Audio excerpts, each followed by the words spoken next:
Hello friends, আজকে আমার recipe ছিল ইলিশ মাছ। ফ্রেন্ডস, আমি বাজার থেকে একটা 500 গ্রামের ইলিশ মাছ কিনে নিয়ে এলাম। ইলিশ মাছটাকে ভালো করে পরিষ্কার করে আঁশ ছাড়িয়ে ধুয়ে পিস করে কেটে রাখলাম। আরেক দিকে আমি একটা মশলার পেস্ট করলাম।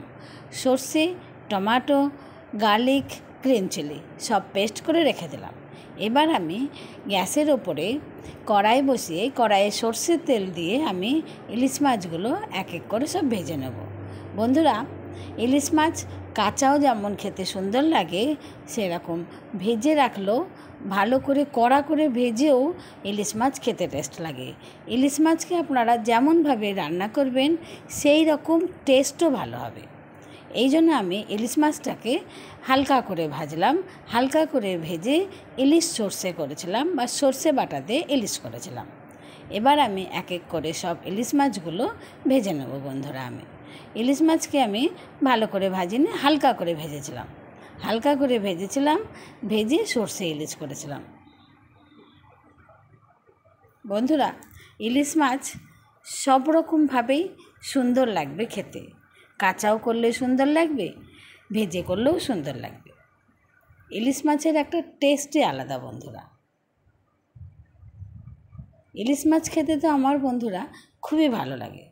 এই জন্য আমি সুযোগ পেলেই ভাবি বাড়িতে ইলিশ মাছ নিয়ে এসে রান্না করে খাবো। আমার মাছগুলো সব ভাজা হয়ে গেল। বন্ধুরা, দুটো স্টেপে আমি ইলিশ মাছগুলো ভেজেছিলাম। এরপরে আমি কড়াইয়ে ফোড়ন দেব। আমি এই পুরো রান্নাটা বন্ধুরা সরষের তেল দিয়ে করেছিলাম। কড়াইয়ে আমি এবার তেলের মধ্যে কালো জিরে ফোড়ন দিয়েছিলাম।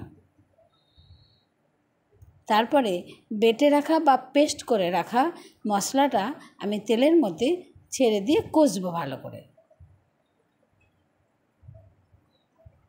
মশলাটাকে আমি ভালো করে কষে নেব যতক্ষণ না মশলা থেকে তেল ছেড়ে যায় বা সেপারেট হয়ে যায়। এবার আমি এক এক করে সব স্পাইসেস দেব। আমি হলদি পাউডার দিলাম, দিয়ে এবার নাড়াচাড়া করে নিলাম। তারপরে সল্ট দিলাম পরিমাণ মতো। এবার দেখেন আমার মশলা কষা হয়ে গেছে বন্ধুরা, মানে মশলা থেকে তেল ছেড়ে গেছে। মশলাটাকে আমি ভালো করে কষেছিলাম। সব রান্নায় বন্ধুরা মশলাটাকে ভালো করে কষবেন। মশলা কষা ভালো হলে দেখবেন টেস্টটা ভালো আসে। এবার আমি মশলার মধ্যে জল দেব। জল বেশি দেওয়ার দরকার নাই, কেন এটা সর্ষে ইলিশ বা ইলিশ সর্ষে হয়েছিল। এবার আমি ইলিশ মাছগুলো এক এক করে সব মশলার মধ্যে ছেড়ে দেব। ছেড়ে দেওয়ার পরে মশলাটাকে মানে সর্ষে আর ইলিশ মাছকে ভালো করে ফুটিয়ে নেব।